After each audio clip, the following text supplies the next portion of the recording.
Assalamu alaikum wa rahmatullahi wa barakatuh. In the name of Allah, the most gracious, the most merciful. All praise is due to Allah, Lord of the worlds, and peace and blessings be upon our beloved Prophet Muhammad and upon his family and companions. What if I told you that the very crisis you are trying to escape is the only ladder you have to reach the top? What if the pain you are feeling right now, the confusion, the heaviness, the depression, is not a punishment, but a divine setup for a comeback that will leave the world stunned? My dear brothers and sisters, we have a fundamental misunderstanding of failure. We think that when things go wrong, it means Allah is angry or that we have lost. But Allah, subhanahu wa ta'ala, flips the script entirely. He says that the crisis is not the end, it is the beginning. It is the fuel. It is the fire that burns away the impurities so that the pure gold of your soul can shine. Today, we are going to reverse engineer your pain. We are going to look at one of the darkest moments in Islamic history, a moment where even the Prophet, Saul, was rumored to be dead, and see how Allah used that absolute devastation to build the strongest generation of believers the world has ever seen. Before we dive into this profound lesson, I ask you for a small favor that carries a heavy weight on the scales. Please take a moment to like this video, share it with those who are struggling, and subscribe to the channel. Do this not for numbers, but with the intention that you are helping spread hope in a world drowning in despair. Your simple click is a form of dawah, and may Allah record it as a continuous charity for you.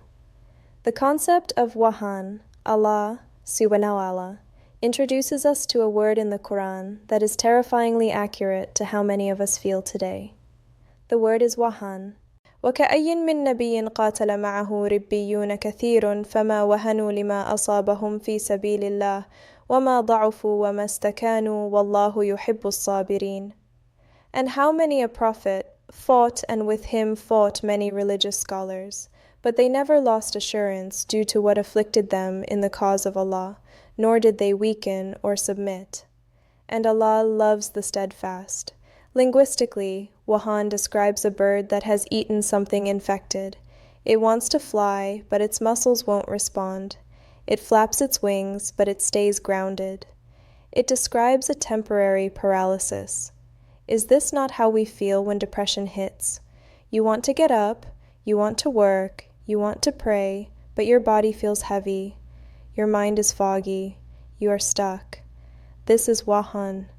It is not just physical weakness. It is a mental and spiritual block where you lose your grip on reality and hope. The context of Uhud, from victory to devastation. Let us travel back to the Battle of Uhud. The Muslims started this battle winning. They were dominating. They had the momentum of Badr behind them, where angels descended to help them. They felt invincible. But then a mistake happened. The archers left their post. The tables turned. The enemy attacked from behind. And suddenly, the victory turned into a massacre. The Prophet, Salwa, himself was injured. An arrow pierced his helmet and went into his jaw, breaking his tooth. Blood flowed down his blessed face. Rumors spread like wildfire. Muhammad is dead. Muhammad is dead. Imagine the psychological trauma of the Sahaba. They went from the high of victory to the absolute low of defeat. They saw their leader, their inspiration, bleeding and broken. The addiction to motivation. We live in an age addicted to motivation. We need a new video, a new speaker, a new reel every day to feel inspired. But what happens when the inspiration is gone? What happens when the leader falls? What happens when you don't feel like it? Allah subhanahu wa ta'ala addresses this directly. وَمَا مُحَمَّدٌ إِلَّا رَسُولٌ قَدْ خَلَتْ مِنْ قَبْلِهِ الرُّسُلُ أَفَإِنْ مَاتَ أَوْ قُتِلَ انقلبتم على أعقابكم ومن ينقلب على عقبيه فلن يضر الله شيئا وَسَيَجْزِي اللَّهُ الشَّاكِرِينَ. Muhammad is not but a messenger. Other messengers have passed on before him. So if he was to die or be killed, would you turn back on your heels to unbelief? And he who turns back on his heels will never harm Allah at all, but Allah will reward the grateful.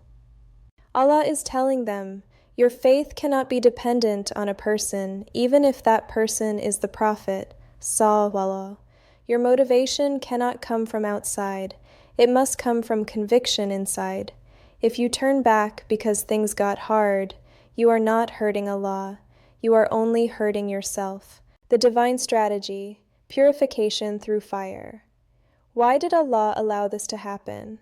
Why did He let His beloved Prophet suffer? Why did He let the believers taste defeat?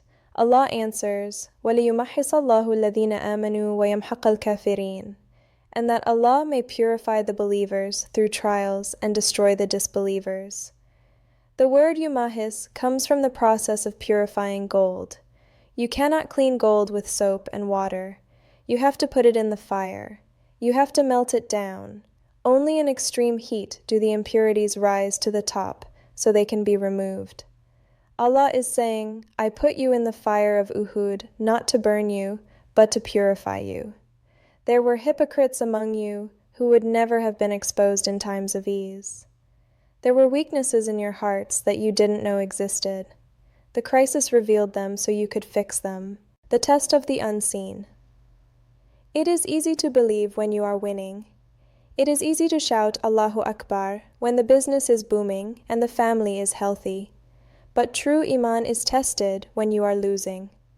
Allah says, إِنْ يَمْسَسْكُمْ قَرْحٌ فَقَدْ مَسَّ الْقَوْمَ قَرْحٌ مِثْلُهُ وَتِلْكَ الْأَيَّامُ نُدَاوِلُهَا بَيْنَ النَّاسِ وَلِيَعْلَمَ اللَّهُ الَّذِينَ آمَنُوا وَيَتَّخِذَ مِنْكُمْ شُهَدَاءَ وَاللَّهُ لَا يُحِبُّ الظَّالِمِينَ. If a wound should touch you, there has already touched the opposing people a wound similar to it. And these days, of varying conditions, we alternate among the people, so that Allah may make evident those who believe and may take to Himself from among you martyrs. And Allah does not like the wrongdoers. Allah rotates the days. Sometimes you are up, sometimes you are down. This is the sunnah of life. If you only worship Allah on the up days, you are not worshipping Allah. You are worshipping your own comfort. The challenge, staying on target. Allah challenges us. Do you think you will enter Jannah just like that? أَمْ حَسِبْتُمْ أَن تَدْخُلُوا الْجَنَّةَ وَلَمَّا يَعْلَمِ اللَّهُ الَّذِينَ جَاهَدُوا مِنْكُمْ وَيَعْلَمَ الصَّابِرِينَ. Or do you think that you will enter paradise while Allah has not yet made evident those of you who fight in His cause and made evident those who are steadfast?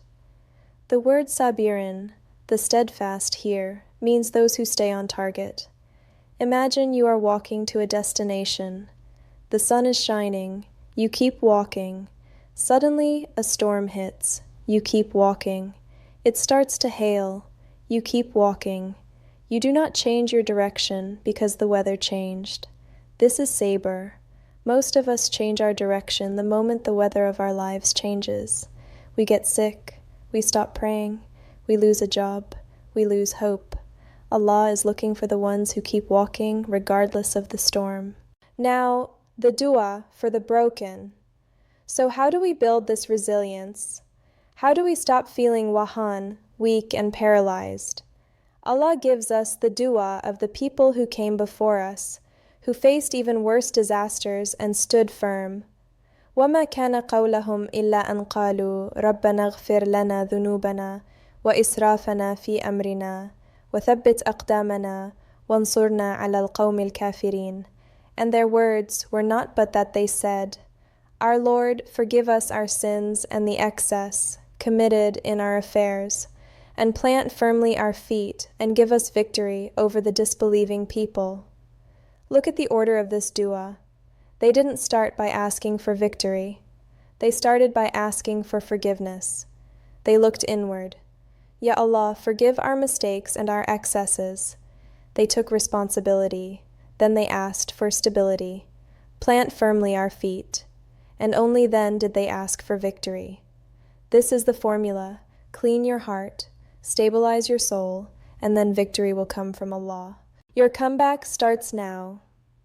My brothers and sisters, if you are feeling weak, depressed, or unmotivated today, know that you are in the purification phase. You are the gold in the fire. Do not run from the heat. Let it burn away your fears, your doubts, and your attachment to this world. You are not being punished. You are being prepared. Allah wants to raise you to a station you could never reach without this pain. Support the truth. If this message has given you a new perspective on your struggles, please like this video, share it, and subscribe. Let us build a community that sees every crisis as an opportunity to rise. Let us raise our hands and ask Allah with the same words He taught us.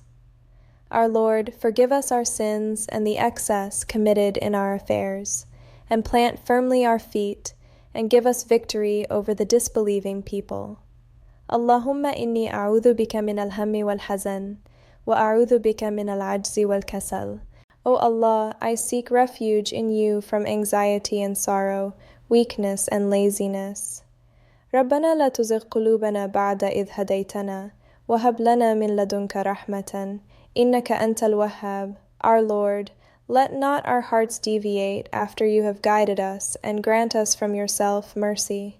Indeed, you are the bestower. May Allah make us steadfast in the storm and grant us the highest levels of paradise. Assalamu alaikum wa rahmatullahi wa barakatuh.